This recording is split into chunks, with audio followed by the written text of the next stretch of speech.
कैसे सर आप?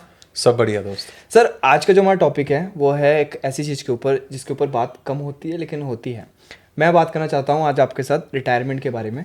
सबसे पहली चीज़ तो मैं आपसे पूछूंगा, being a financial adviser, retirement की डेफिनेशन आपके लिए क्या है? क्योंकि मेरा ऐसा मानना है कि आदमी कभी काम करने से रुकता नहीं है, भले ही वो एक जगह से काम छोड़ भी दे तो दूसरी जगह भी करता रहता है, या अगर वो एक जगह से छूट भी रहा है तो कहीं ना कहीं करता ही है, क्योंकि एक एज बाद भी आदमी अगर घर पे ही रहेगा तो वो भी बोर महसूस करेगा। तो बीइंग अ फाइनेंशियल एडवाइज़र, आपके लिए एक रिटायरमेंट की डेफिनेशन क्या है? यार सबसे पहले तो JK, thank you so much. This is my first podcast and first thing is always special. जब भी पहली बार जब भी कुछ भी करो तो इट्स ऑलवेज वेरी मेमोरेबल। तो thank you for this opportunity that we are doing our first podcast together. और रिटायरमेंट प्लानिंग की तुमने स्टार्ट किया कि कम लोग बात होती है, मुझे लगता है रिटायरमेंट प्लानिंग बहुत बर्निंग टॉपिक है और बहुत इंपॉर्टेंट टॉपिक है।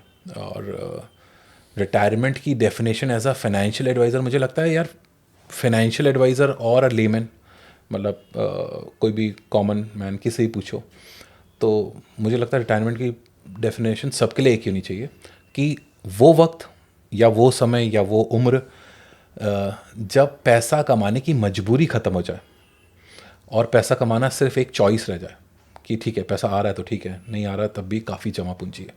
जिस दिन आप इस ऐसी स्टेज में पहुंच जाओ उस दिन technically you are free and financial freedom आपने हासिल कर लिया और आप एक टेक्निकली आप रिटायर हैं। तो वेदर यू आर वर्किंग और नॉट वर्किंग, बेशक आप पैसा कमा रहे हो नहीं कमा रहे हो, बट मजबूरी ख़त्म तो फिर यू आर फाइनेंशियल फ्री। और मुझे लगता है कि वो सही मायने में एक आप रिटायरमेंट हासिल कर लेते हैं। सर आजकल आपने देखा होगा सोशल मीडिया वगैरह पे लोग अर्ली रिटायरमेंट की बात कर रहे हैं, और फौज वगैरह में भी लोग बहुत जल्दी रिटायरमेंट करना चाहते हैं, पर उनका केस अलग है। तो कोई 30s में प्लान कर रहा है, कोई 40s में प्लान कर रहा है, तो कहीं ना कहीं ये एक वर्क कल्चर को सप्रेस करने वाली बात है। तो आपका क्या मानना है इसके बारे में सर?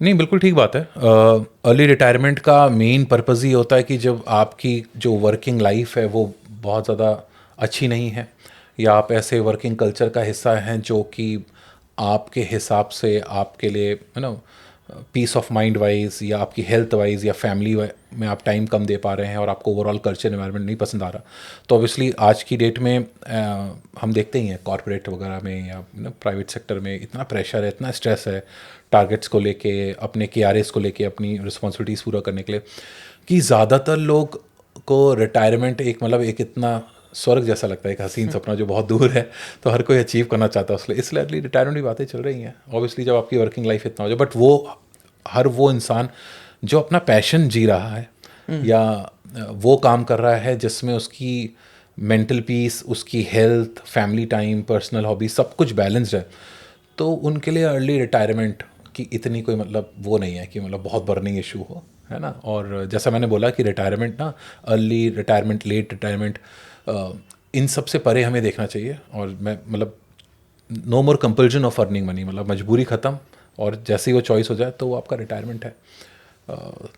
तो हाँ, अर्ली रिटायरमेंट की बात तो है, बट हर किसी को ये देखने वाला है कि उसकी वर्किंग लाइफ कैसी चल रही है, अभी का फेस कैसा है। मतलब कुल मिला के जो लोग अपने काम से थोड़े सेटिस्फाई नहीं है या उनको अपना काम बर्डन लगता है, they are more towards this early retirement thing. हाँ, क्योंकि यार मैक्सिमम लोग बाई चॉइस अपने पैशन को फॉलो कर नहीं पाते हैं।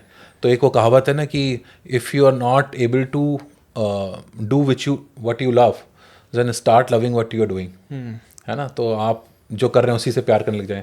अगर आप नहीं करेंगे तो ऑब्वियसली वो फिर आप एक ऐसे विशियस साइकिल में ऐसे उसमें फंस जाते हैं कि आपको पसंद नहीं आता, फिर आप काम ही बोझ अर्ली रिटायरमेंट। अच्छा, जब आपको पसंद नहीं आ रहा है तो वो भी ना एक दूसरे से रिलेटेड है। अब काम पसंद नहीं आ रहा है, आप सप्रेस्ड हो और मेंटल पीस में नहीं हो, तो ऑब्वियसली आप काम भी अच्छे से नहीं कर पाओगे, प्रोडक्टिविटी भी लॉस होगा और कहीं ना कहीं आपकी ग्रोथ भी हैम्पर होगी, करियर में आप प्रोग्रेस भी नहीं कर पा रहे हो, और नहीं कर पा रहे हो तो जो अर्ली रिटायरमेंट लेने का सपना है ना, वो और डिले हो जाएगा, क्योंकि पैसे कम कमा रहे हो, ग्रोथ कम हो रही है, बचा कम पा रहे हो, तो बहुत ही इंटर रिलेटेड है। तो बहुत कॉम्प्लेक्स टॉपिक है एड्रेस करने का, है ना। तो बट हाँ, ये समझने वाला है कि आप कैसे एनवायरनमेंट में हो, कहाँ पे काम कर रहे हो, क्या काम कर रहे हो। और अगर आप एक एग्जांपल ऐसा भी लेते हैं कि मान लो आप ऐसी जगह काम कर रहे हो जहाँ पैसा बहुत अच्छा बना रहे हो, बट खुश नहीं हो, बट पैसा तो बना रहे हो, तो अगर आप उस पैसे का सही से उपयोग कर पाओ, उसको सही जगह पे निवेश कर पाओ, इन्वेस्ट कर पाओ, और अपने लिए एक अच्छा रिटायरमेंट कॉर्पस जल्दी जल्दी इकट्ठा कर पाओ, तब भी आप एक जल्दी रिटायरमेंट ले सकते हो और मतलब उस जगह से निकल सकते हो, है ना। फिर कुछ और स्टार्ट कर सकते हो मे बी। तो फुल रिटायरमेंट ना हो बट एक पार्शियल रिटायरमेंट या एक तरह का पैसिव इनकम अपने लिए बना सकते हो, फाइनेंशियल फ्रीडम पा सकते हो, तो वो भी एक इंपॉर्टेंट चीज़ है। Okay sir, let's jump to the main topic. तो सबसे पहले मैं आपसे पूछना चाहूँगा कि कोई रिटायरमेंट प्लानिंग कैसे कर सकता है, और उससे भी पहले किसको कब से शुरू करनी चाहिए, what is the right age to do this? तो दूसरे सवाल का पहले जवाब दे देता हूँ।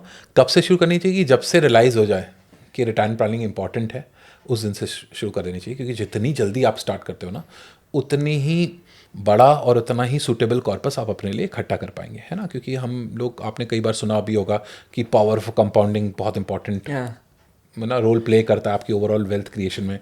तो ऑब्वियसली आप सोचो कि अभी मैं एग्जाम्पल के तौर पे समझाता हूँ कि अभी कुछ दिन पहले ही मेरे एक फ्रेंड से बात हो रही थी, तो वो मेरे से पूछा था कि अगर मेरे पास 1 करोड़ रुपये मैंने लगाया तो 30 साल में कितना बन जाएगा।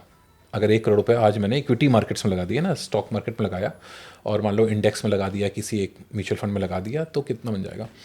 तो मैंने उसको बोला कि अगर 15% रिटर्न आए, जो कि नॉर्मल इंडेक्स या मार्केट दे देता है, सेंसेक्स निफ्टी दे देता है आज की डेट में, 30 साल तक ऑन एन एवरेज अगर 15% रिटर्न आए, जो भारत में मुझे लगता है कि आने ही चाहिए जिस तरह से ग्रोथ पाथ है, तो 1 करोड़ का 64 करोड़ बन जाएगा।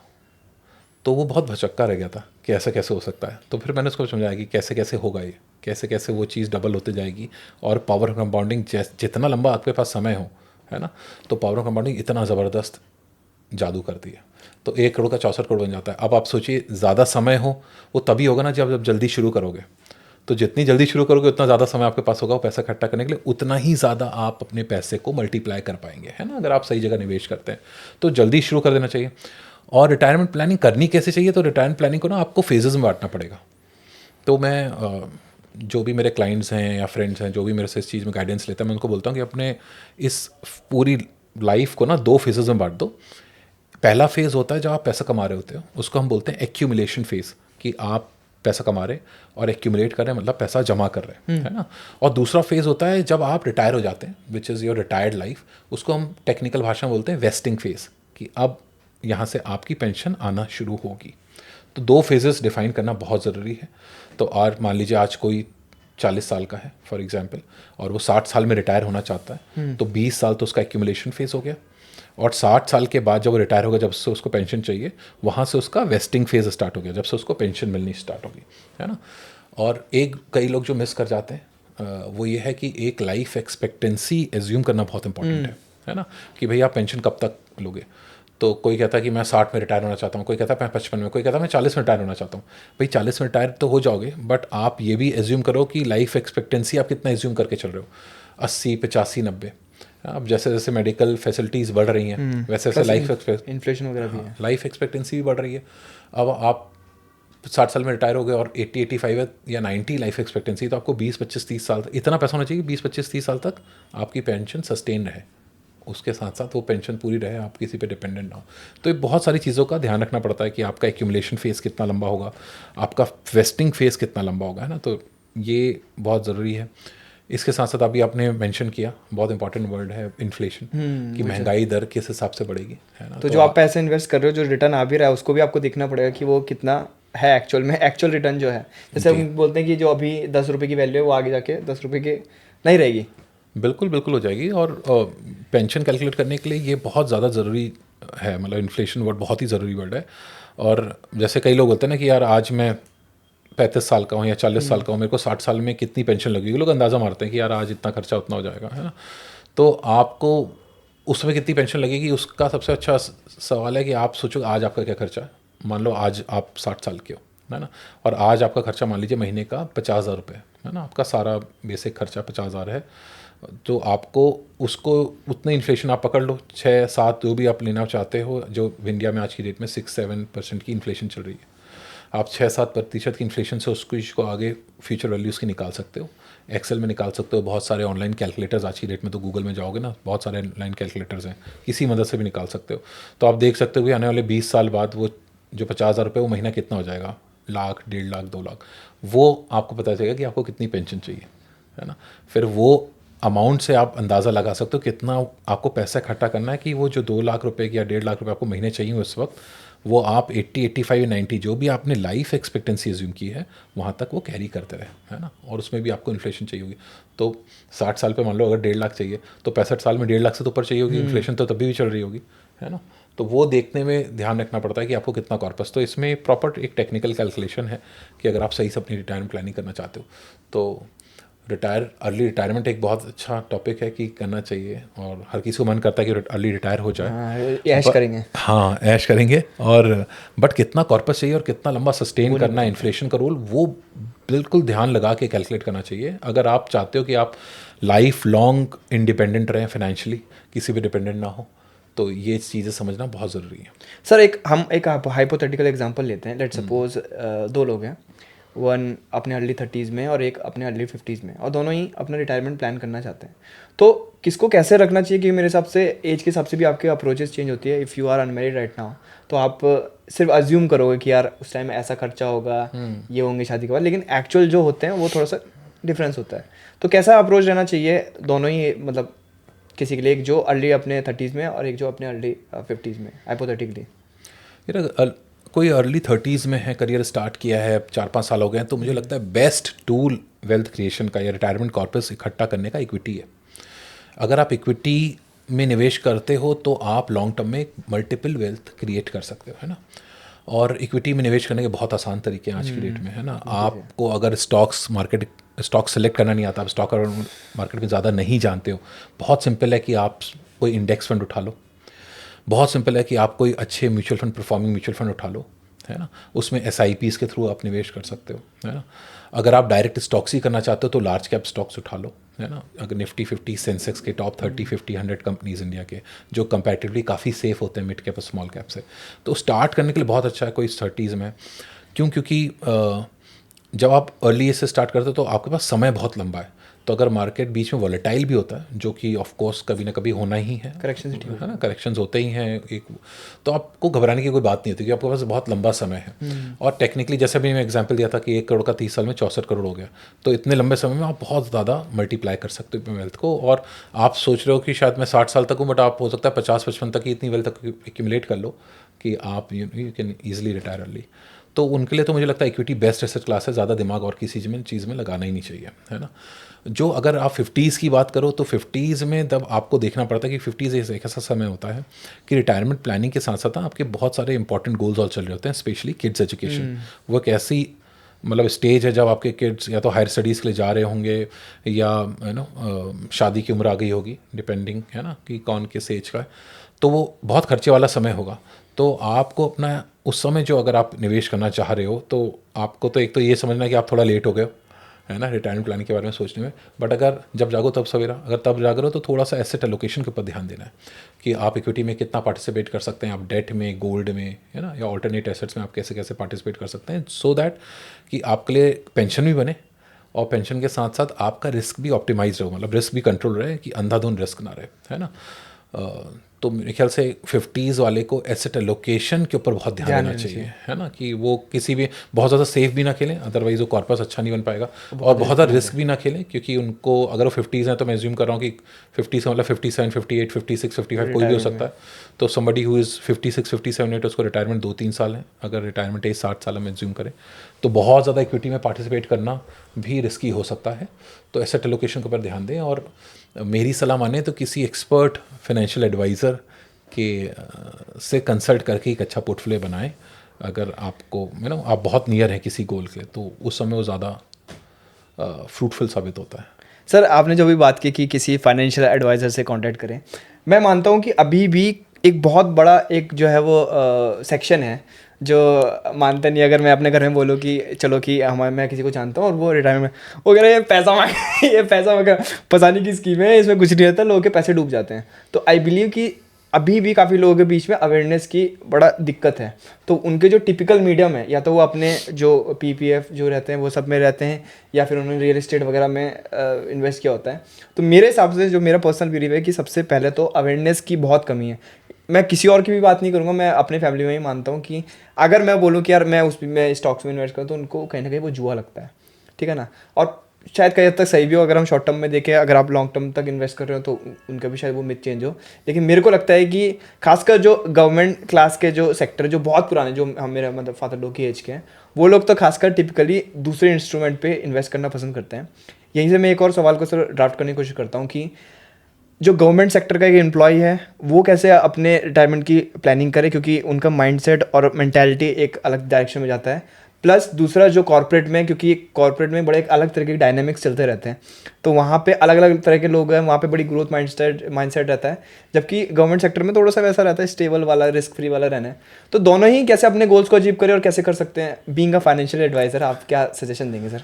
सबसे पहले मैं पहला क्वेश्चन करता हूँ, और आपके क्वेश्चन में ही आपका जवाब छुपा है कि lack of awareness. Obviously lack of awareness ना एक बहुत बड़ा रीज़न है कि लोग अभी भी इक्विटी मार्केट से रिलेटेड प्रोडक्ट्स, म्यूचुअल फंड्स में या स्टॉक्स में अभी भी बहुत दूर भागते हैं। बहुत बड़ा है ना।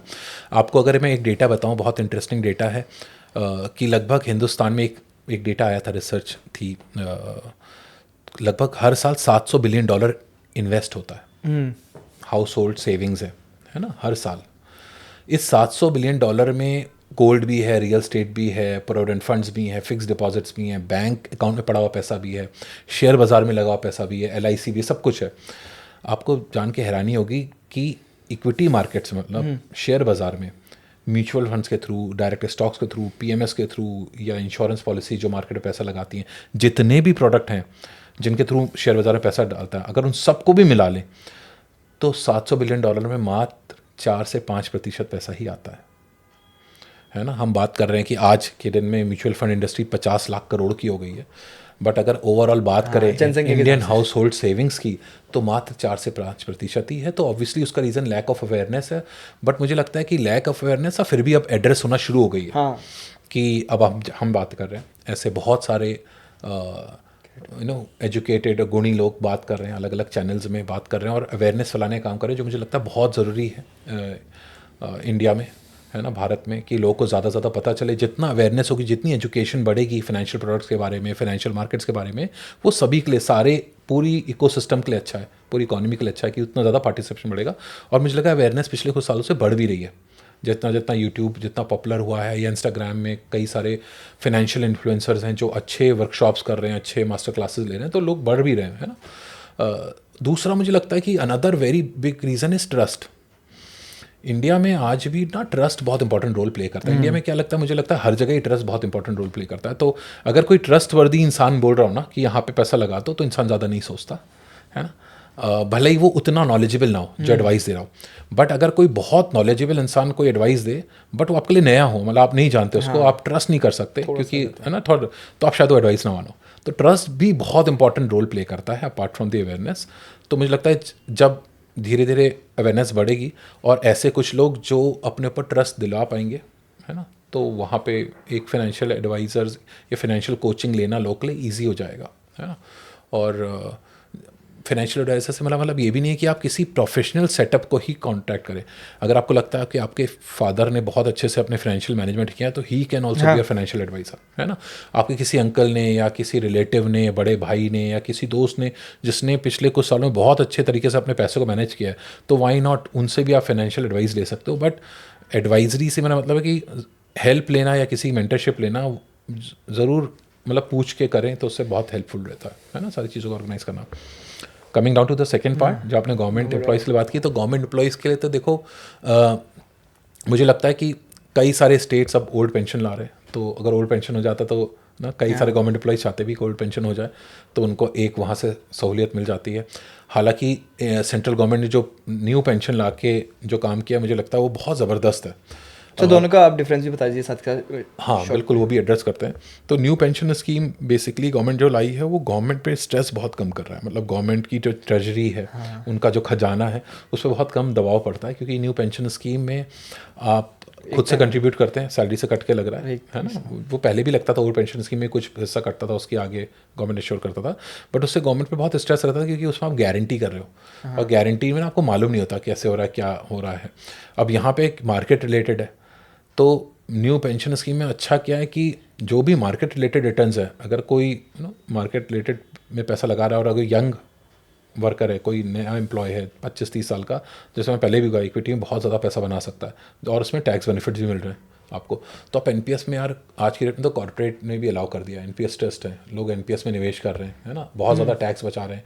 10% तक बेसिक सैलरी का तक आप निवेश कर सकते हो एनपीएस में, उसमें भरपूर टैक्स बचाओ। तो कोई 30% के ब्रैकेट में, और अगर वो साल का 2 लाख भी निवेश कर रहा है एनपीएस में, है ना, तो आप सोचो उसका 60-70 हज़ार का तो टैक्स वहीं बच गया, प्लस वो इक्विटी में लग के जो 60 साल की उम्र तक जितना पैसा पैदा करेगा, है ना।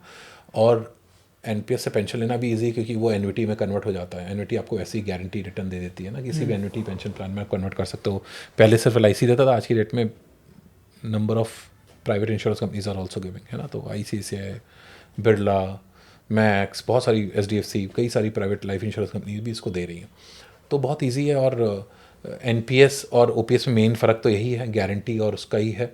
और ओपीएस मगर ओल्ड पेंशन स्कीम सिर्फ वही स्टेट एम्प्लॉयज़ को मिल पाएगी जो स्टेट इस चीज़ को अप्लाई करते हैं, चूज़ करते हैं। ज़्यादातर स्टेट्स एनपीएस में मूव कर चुके हैं क्योंकि सबके खजाने में वो चीज़ पड़ रही है ना। और मुझे लगता है एनपीएस अच्छा भी है यार, क्योंकि इंडियन इकॉनमी जिस हिसाब से बढ़ रही है, इंडियन इकॉनमी, है ना, मार्केट्स बढ़ रहे हैं, अगर आप एनपीएस में पैसा लगा रहे हो तो टैक्स के साथ आप पैसा ज़्यादा बनाओगे ही बनाओगे ओपीएस से ज़्यादा। ओल्ड वाला मेरे को लगता है कि जो पुराने लोग हैं जो टिपिकल उस ट्रेडिशनल मोड में जीना चाहते हैं, तो वो उसी चीज़ को प्रेफर करते हैं कि भाई रिटायरमेंट के बाद तो पैसा आते रहे यार। गारंटी शब्द जहाँ जुड़ जाता है ना, तो वो ज़्यादा अट्रैक्टिव तो है ही, नो डाउट अबाउट इट, है ना। किसी भी बात करो, कोई आपसे कहे कि यार 15% आपको रिटर्न मिलेगा, है ना, या मान लो आपको मैं 1 का 1.5 बन जाएगा, बट उसकी गारंटी नहीं है, और मैं आपको 1 का 35 करके दूंगा पर उसकी गारंटी है, तो आप 1/35 पे आपका ज़्यादा ध्यान जाएगा, भले ही वो थोड़ा कम हो। सही बात है। तो अगर नक्शल में दिखे तो एनपीएस ओपीएस यही है कि ओपीएस थोड़ा कम मिलेगा, बट आपको गारंटी वर्ड मिला है, और वो गारंटी गवर्नमेंट दे रही है, सरकार दे रही है, जिससे बड़ी कोई गारंटी नहीं है ना। और दूसरी जगह मिल रहा है कि आपको मालूम है कि पैसा आपका ज़्यादा बन जाएगा, बट गारंटी वर्ड नहीं है। और रिटायरमेंट के बाद ना इंसान सोचता है यार थोड़ा शांति रहे। सही बात है। तो वो एक फ़र्क तो है ही है मोटा मोटा।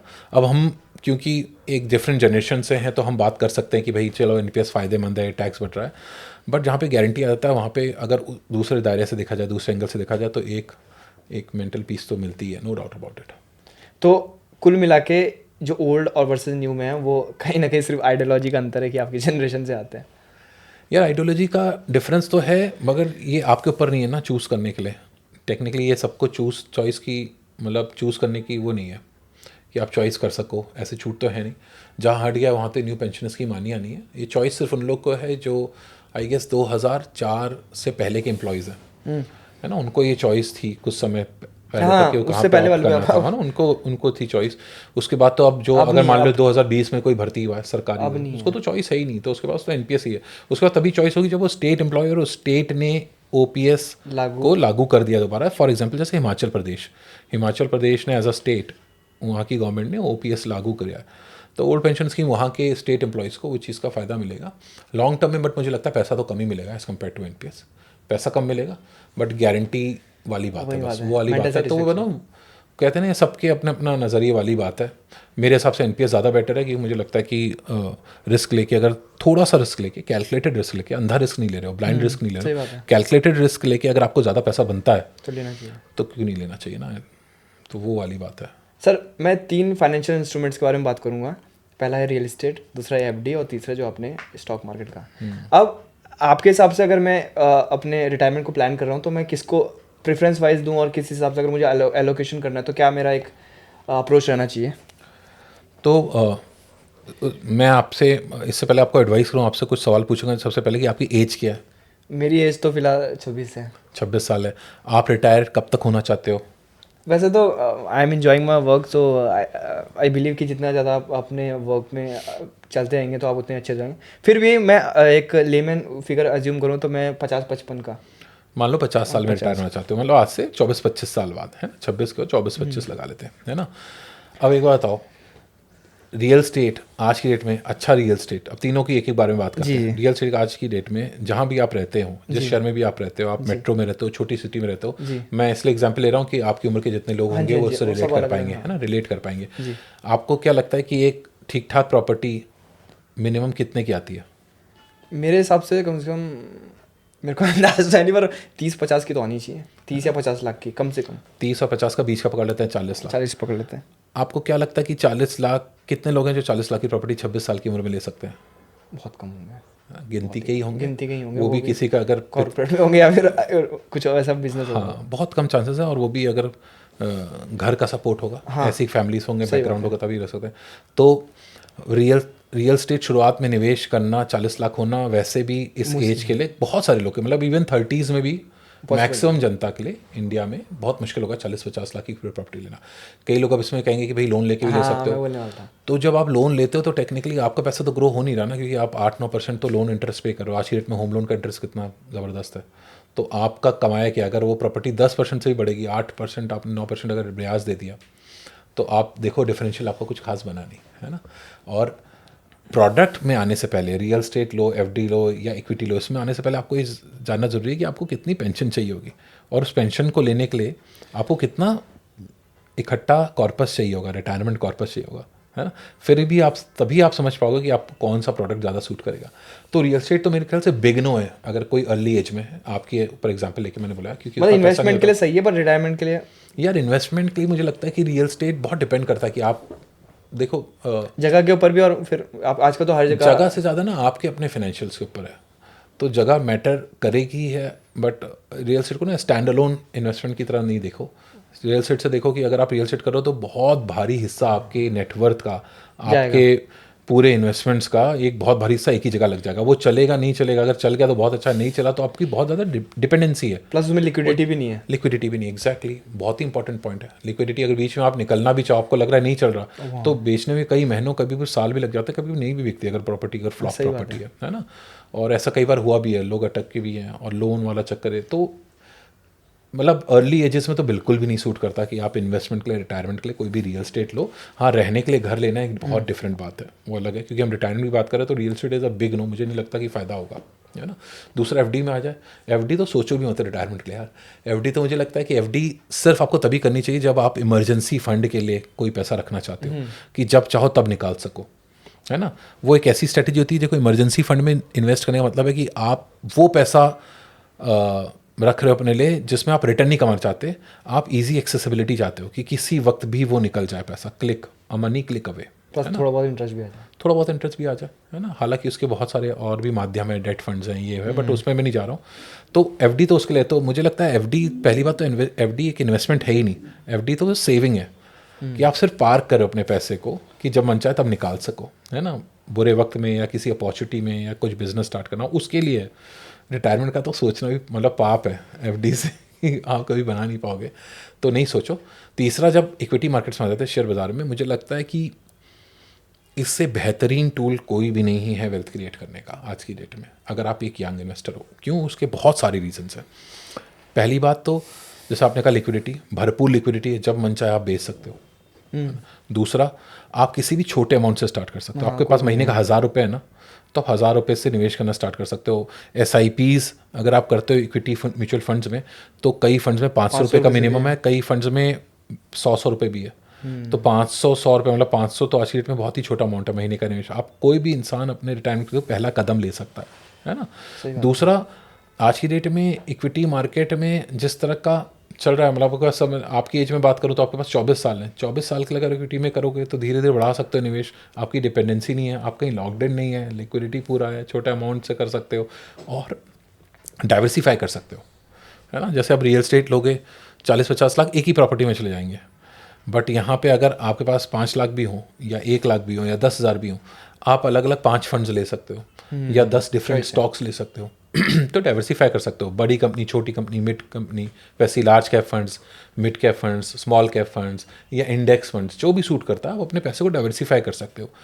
कैटेगरीज वाइज कैटेगरीज भी, और अगर म्यूचुअल फंड में निवेश कर रहे हो तो कंपनी वाइज कंपनीज भी, कुछ पैसा ICICI म्यूचुअल फंड में, या कुछ पैसा SDFC में, या कुछ कोटक में, या बिरला म्यूचुअल फंड में।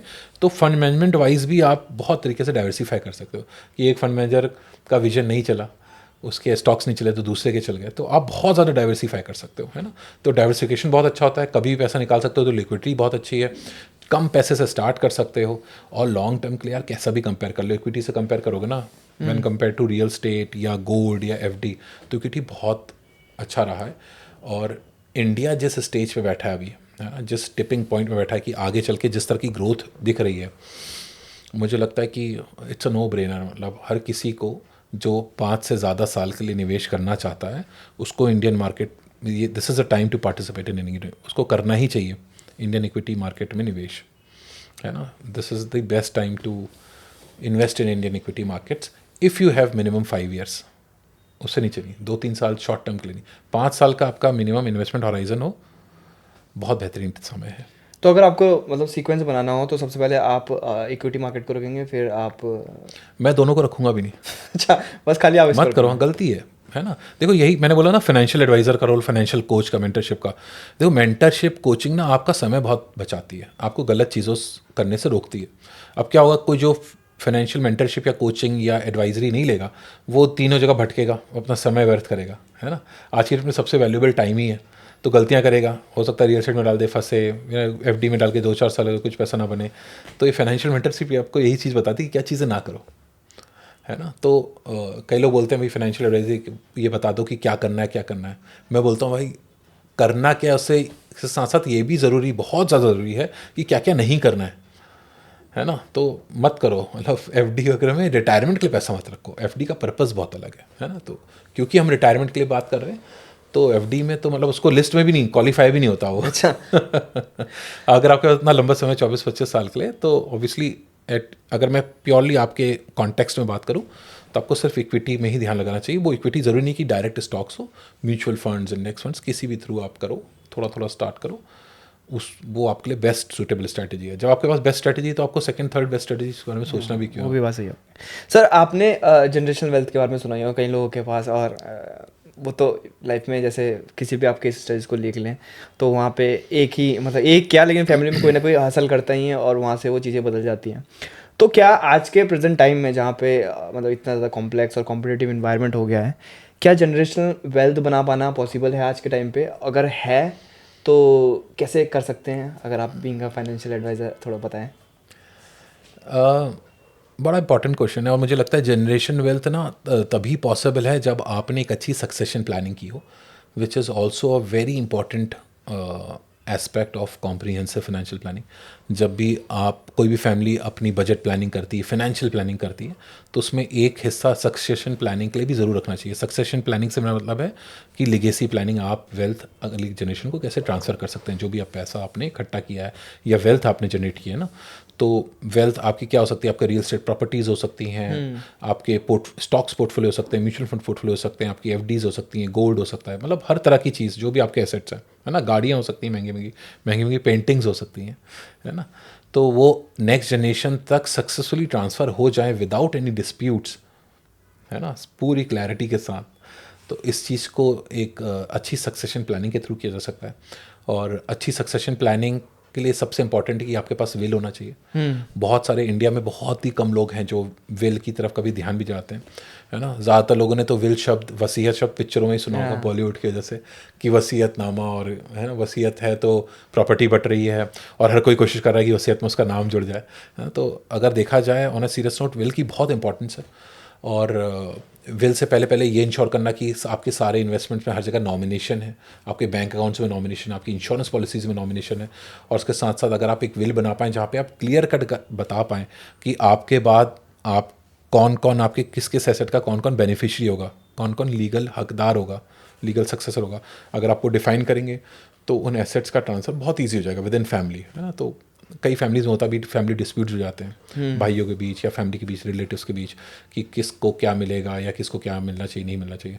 एक बहुत बड़ा एग्जांपल इस देश में अंबानी फैमिली का ही है, कि जब धीरू भाई Ambani, one of the greatest business man of India, जब उनका देहांत हुआ 2002 में, if I am not wrong, तो उन्होंने सब कुछ ज़्यादातर सही किया, बट एक गलती की कि विल नहीं बनाया था.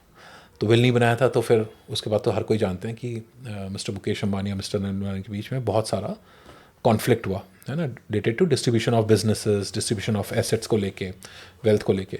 तो कहीं ना कहीं धीरू भाई अंबानी जैसे सक्सेसफुल बिजनेसमैन भी ये गलती कर सकते हैं, ये गलती कर बैठा, है ना. अब वो तो अच्छा था कि उनकी माँ थी वहाँ पे, है ना, मुकेश जी और अनिल जी की मदर थी, तो उन्होंने काफ़ी हद तक संभाला, और इन चीज़ों को फिर दोनों बेटों ने उनकी बात सुनी, और फाइनली वो सिर्फ चीज़ें सेटल हुई. बट बहुत सारे केसेस में ऐसा हो नहीं पाता है. हाँ, वो डर्टी होते रहता है. हाँ, तो अगर आप में इतना दिमाग, इतनी शक्ति, इतना पेशेंस है, इतनी काबिलियत है कि आपने बहुत अच्छा पैसा बनाया है, तो उसको अंजाम तक पहुंचाइए। एक अच्छा सक्सेशन प्लानिंग भी करिए अपने लिए, तभी आपकी फाइनेंशियल प्लानिंग, तभी आपकी रिटायरमेंट प्लानिंग ना पूरी होती है। विदाउट सक्सेशन प्लानिंग आपकी रिटायरमेंट प्लानिंग पूरी नहीं है, क्योंकि आपके बाद उस पैसे का क्या हुआ जो आपने पूरी उम्र कमाने में लगाई। तो एक अच्छी सक्सेशन प्लानिंग, एक अच्छा विल प्लानिंग, एक अच्छा विल प्रॉपर स्ट्रक्चर फॉर्मेट में ये इंश्योर करता है कि जो पैसा कमाया वो जनरेशन को आगे पास हो, और उनके बीच नेक्स्ट जनरेशन के बीच में डिस्प्यूट भी ना हो, और वो भी आपसे ही सीखते हुए और आगे फ्यूचर जनरेशन के लिए सेम सक्सेशन प्लानिंग के चीज़ों को, प्रैक्टिस को आगे कैरी ऑन करें। और फिर वो ऑब्वियसली वेल्थ आगे आगे जनरेशन वाइज जनरेशन ट्रांसफर हो जाएगी, जब तक बीच में कोई कपूत नहीं आए खर्च करने वाला कोई इस तरह से कोई बिल्कुल बर्बाद करने वाला, तो अलग चीज़ है। बट हाँ, वो चलता रहेगा तो वो चलती रहेगी। कुछ कुछ बेसिक चीज़ों का ध्यान रखना पड़ता है। सर मैं चाहूँगा कि आप बिल्कुल शॉर्ट में एक बात बताएं कि हम इन्वेस्टमेंट और अपने जो ये रिटायरमेंट प्लानिंग है, इन दोनों को कैसे बैलेंस कर सकते हैं, क्योंकि हमें मल्टीपल इन्वेस्टमेंट्स भी करनी पड़ती है, और जब हम बात करते हैं इन्वेस्टमेंट्स की तो हम एक गोल को लेके चलते हैं। तो क्योंकि गोल खाली रिटायरमेंट नहीं हो सकता, और भी होता है, तो कैसे बैलेंस बनाएं, ऐसा ना हो कि हम खाली इन्वेस्ट करते रहें और लाइफ को भी ना एंजॉय कर पाएँ। तो बैलेंस कैसा रहना चाहिए आपके हिसाब से कि भाई आप इतना बना रहे हो, लेट सपोज आप एक हाइपोथेटिकल फिगर लेकर कि आप मान लो 50,000 आपकी सैलरी, तो आपका इतना आप इन्वेस्ट करना शुरू करो, रफ अगर आप थोड़ा बता दें। ये यार देखो, बहुत ही वैलिड क्वेश्चन है। ऑब्वियसली रिटायरमेंट प्लानिंग हम बात कर रहे हैं, और रिटायरमेंट प्लानिंग से अलावा भी बहुत सारे गोल्स हैं। और है ना, शादी के बाद बच्चे हैं तो किड्स एजुकेशन बहुत इंपॉर्टेंट गोल बन जाता है कि बच्चों को अच्छी सी एजुकेशन देनी है ना। किसी की डॉटर है तो डॉटर वेडिंग्स बहुत इंपॉर्टेंट गोल होता है एक फैमिली के लिए, है ना। घर लेना, गाड़ी लेना, अपनी मनपसंद गाड़ी लेना। और पिछले कुछ सालों में एक बहुत इंपॉर्टेंट गोल, मतलब हम अपने ज़्यादातर क्लाइंट्स की फैमिलीज़ के बीच में देखते हैं, वो होता है वेकेशन फंड, है ना। वेकेशंस पे जाना रेगुलर, क्योंकि ऑब्वियसली जैसा आपने कहा कि पैसे से मज़े भी लेने हैं, कुछ ज़िंदगी भी जीनी है, तो इंटरनेशनल हॉलीडेज़, वेकेशन फंड भी बहुत इंपॉर्टेंट गोल है। और इन सब चीज़ों का बैलेंस होना चाहिए, तभी आप फाइनेंशियली सक्सेसफुल हैं। अगर आप सब कुछ जमा कर रहे हैं एक लॉन्ग टर्म गोल के लिए और लाइफ नहीं जी रहे हो, इन सब चीज़ों को अचीव नहीं कर रहे हो, तो फिर देयर इज़ नो फन। तो ऑब्वियसली बैलेंस होना ज़रूरी है। तो अलग अलग बकेट्स बनाना ज़रूरी है। जैसे एक बैलेंस डाइट होती है जिसमें दाल भी है, चावल भी है, सब्ज़ी भी है, रोटी भी है, सलाद भी है, अचार भी है, हर चीज़ का एक इंपॉर्टेंट रोल है। अगर आप एक ही चीज़ करोगे तो आपकी बॉडी को भी सारे न्यूट्रिएंट्स नहीं मिल पाते। वैसे ही आपकी फाइनेंशियल प्लानिंग भी ना एक बैलेंस्ड अप्रोच होनी चाहिए फाइनेंशियल प्लानिंग में, जहां आपके शॉर्ट टर्म, मिड टर्म और लॉन्ग टर्म तीनों गोल्स की प्लानिंग सेपरेटली होनी चाहिए। तो आपके शॉर्ट टर्म गोल्स हो सकते हैं कि आपके पास कंटीजेंसी फंड है कि नहीं है ना, या गाड़ी लेना, घर लेना जो आपको अगले 4-5 साल में लेना है। फिर मिड टर्म गोल्स लाइक बच्चों की एजुकेशन, बच्चे कितने बड़े हैं, शादियाँ, और लॉन्ग टर्म आपका रिटायरमेंट प्लानिंग होता ही होता है ना। तो आपको उस हिसाब से बैलेंस करना पड़ता है कि आपकी अभी जो करंट स्टेटस है उसमें कितनी सैलरी है, कितने फैमिली मेम्बर्स हैं जो आप पे डिपेंडेंट हैं, और आपके क्या क्या गोल्स हैं, कितने आपके खर्चे हैं, जो आपकी डिस्पोजल इनकम है आप किस तरफ इन्वेस्ट कर सकते हो।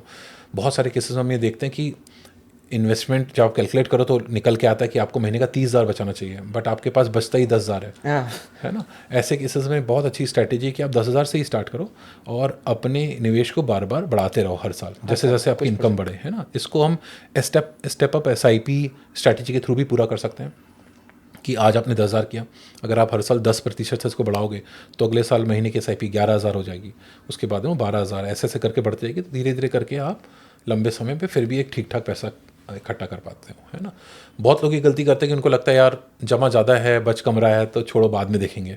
वो सबसे बड़ी मिस्टेक होती है कि स्टार्ट ही नहीं करते लोग। स्टार्ट करना बहुत ज़रूरी है।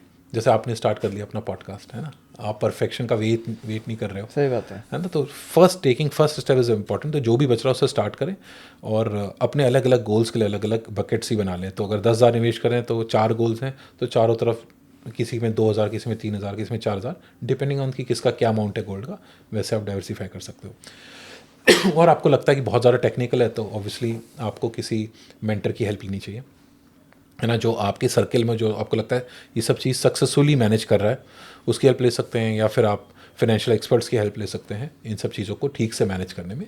ये इंपॉर्टेंट है ना। तो विदाउट वेस्टिंग टाइम वो चीज़ों पे, मेंटरशिप पे ज़रूर ध्यान दीजिए। उससे ना कि समय बचता है, पैसा ही बचता है, और डिसीजन भी सही लेते हैं आप। सर। मेरे को लगता है कि हमने ऑलमोस्ट सब कुछ कवर कर दिया है। मैं चाहूँगा कि आप एंड में थोड़ा बताएं ऑन स्केल ऑफ 1 to 10 कि कितना इंपॉर्टेंट है ये रिटायरमेंट प्लानिंग। मतलब मेरे को नहीं लगता कि कोई बहुत ज़्यादा सोचता होगा, जैसे शादी के लिए पैसे जमा करना, ये सब चीज़ें जो दिमाग में घूमती रहती हैं। आपके हिसाब से अपने ही आपके मतलब फाइनेंस वर्ल्ड के बारे में आप ज़्यादा जानते हैं, ऑन स्केल ऑफ 1 to 10 कितना इंपॉर्टेंट है किसी आदमी के लिए इस चीज़ को सोचना है, और लास्ट में आप कुछ कहना चाहें तो? यार 1 to 10 में मैं तो 10/10 ही बोलूँगा, क्योंकि मुझे लगता है कि रिटायरमेंट प्लानिंग ना बहुत ज़रूरी है कि आपका स्वाभिमान हमेशा बना रहे। बना रहे, है ना। अभी बहुत सारे ऐसे लोग हैं जो रिटायरमेंट प्लानिंग ठीक से नहीं करते हैं, सीनियर सिटीजन्स हैं, तो struggle स्वाभिमान को बहुत चोट पहुंचती है। क्यों? क्योंकि डिपेंडेंसी किसी पे ज़िंदगी भर आप इंडिपेंडेंट रहे और अंत में जाके किसी ख़राब फाइनेंशियल डिसीजंस या ख़राब प्लानिंग की वजह से अगर आपकी डिपेंडेंसी आपसे छिन जाती है और आप मजबूरी में किसी पे डिपेंडेंट हो जाते हो, वो भले ही बच्चे हों या कोई आपका मेरे रिलेटिव हो, तो उससे बड़ी स्वाभिमान को चोट मतलब बड़ी मुश्किल होती है। और ऐसा कुछ होता है तो फिर वो मेंटली डिस्टर्बिंग भी होता है, हेल्थ भी धीरे धीरे ख़राब होती है ना, कि आप हमेशा एक स्ट्रेस में हो। तो रिटायरमेंट प्लानिंग 10/10 ज़रूरी है, हर किसी को करनी चाहिए, जितनी हो सके, जितनी डिस्पोजल हो उस हिसाब से, बट स्टार्ट ज़रूर करना चाहिए, और जितनी जल्दी स्टार्ट करें उतना अच्छा है ना। तो बहुत सीरियसली लें इस चीज़ को, क्योंकि ज़िंदगी भर काम करने के बाद लास्ट में स्वाभिमान जाता है ना, तो पिक्चर का एंड बहुत अच्छा होना चाहिए, हैप्पी एंडिंग होनी चाहिए, है ना, लास्ट में पिक्चर में ख़त्म होने पहले। तो लाइफ स्टोरी जब खत्म हो रही है ना, तो लास्ट के कुछ साल अच्छे होने चाहिए, कि ज़िंदगी भर मेहनत की, सब कुछ किया, वो अच्छा आने के लिए रिटायरमेंट प्लानिंग बहुत ज़्यादा ज़रूरी है। तो मुझे लगता है 10/10 है। मुझे लगता है आपसे बात करने के बाद हमें भी शुरू कर देनी चाहिए रिटायरमेंट प्लानिंग। बिल्कुल कर देनी चाहिए, मुझे लगेगा वो सक्सेसफुल हो गया, सफल हुआ ये पॉडकास्ट करना आपके साथ, अगर आप शुरू कर दो तो। Thank you so much sir, आपने बहुत टाइम दिया, और मुझे लगता है कि वाकई में रिटायरमेंट के बारे में लोगों को सोचना चाहिए, क्योंकि जो लोग सोचते नहीं हैं उनको वाकई में, मैं अपने पर्सनल एक्सपीरियंस से बता सकता हूँ कि लोग बड़े स्ट्रगल करते हैं, क्योंकि जब डिपेंडेंसी वाला फेज़ आता है, क्योंकि मेरा मानना है कि टाइम के साथ बहुत कुछ चेंज हो सकती है, जो आप शायद कभी लाइफ में एक्सपेक्ट भी नहीं करते हो। और सबसे बड़ा दुख मेरे को लगता है जो उसी चीज़ का होता है, जब आपके लव्ड वंस ही स्विच कर जाते हैं। तो वो एक ना हो, क्योंकि फिर वो चीज़ें ना लाइफ टाइम मन में रहती है। तो उस एक फेज से बचने के मुझे लगता है कि हर किसी को अपना रिटायरमेंट प्लानिंग करना चाहिए, एटलीस्ट इतने पैसे तो बचा ले कि वो किसी के ऊपर डिपेंडेंट ना रहें। और जो आपने बात कही कि जो विल ट्रांसफ़र वाला इशू है, मेरे को लगता है वो भी बहुत इंपॉर्टेंट है, क्योंकि जो लीगल डिस्प्यूट्स है वो कहीं ना कहीं फैमिली की इमेज को तो शैटर करता ही है, प्लस वो इंडिविजुअल भी आदमी को बड़ा मेंटली डिस्टर्ब कर देता है कि जो अपने ही हैं वही पैसों के लिए लड़ रहे हैं। तो कहीं ना कहीं सर आपने बहुत सारी बातें की, और मेरे को खुद भी लगा है कि ये चीज़ के बारे में सोचना चाहिए। Thank you so much sir, आपने टाइम दिया, और मैं बिल्कुल कोशिश करूँगा कि नेक्स्ट टाइम हम ज़रूर किसी और टॉपिक के बारे में बात करें, जब भी मौका मिले तो। Thank you so much JK, pleasure is all mine.